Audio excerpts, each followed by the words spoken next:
Hi, good morning everyone. My name's Angela from Fibrevolution, and behind the camera is Shannon. And we are pulling Lenore flax at the Poulsbo farm. We left it for a little while.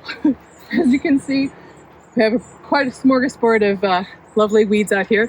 And we've been cleaning up the field a little bit before we're pulling it. And we have kind of a different size depending on what was next to the water line, where I had some arugula growing, and what was on the actual like dry farming side of the plot. And we're pulling it up today, even though it might not be as yellow as it looks in some of your fields.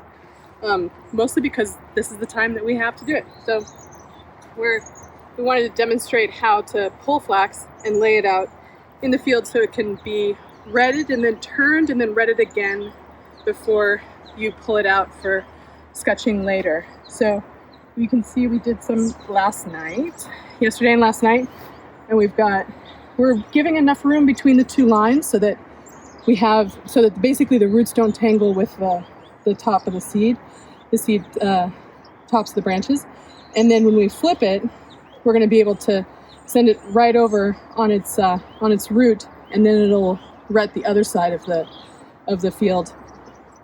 We have rain coming on Thursday or Friday, maybe only a sprinkle, but that'll be nice to start the retting process. And so we come through. Sometimes we'll pull it out and do a little manicuring as we go with pulling some weeds so that they don't tangle up in the sketching later, but it's quite simple. This soil has been worked a bunch by pigs and the like. They have really thin stems, which is nice, but it also means that we're not going to have a very high yield of fiber from those stems.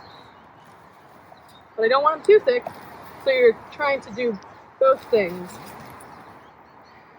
It's 144 pounds per acre for fiber flax, and about 65 or so per acre for if you're just going to grow it out for seed.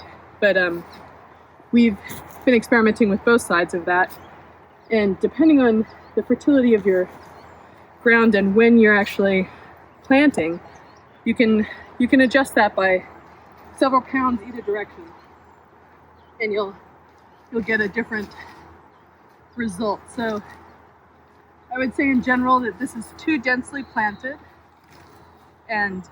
but the fertilization was high, and that worked out well for us. We have very green crop that stayed green for a long time, even with no water. So that's been good. We see that the Lenore has a drought tolerant side to it because it has parentage in oilseed and also in fiber flax.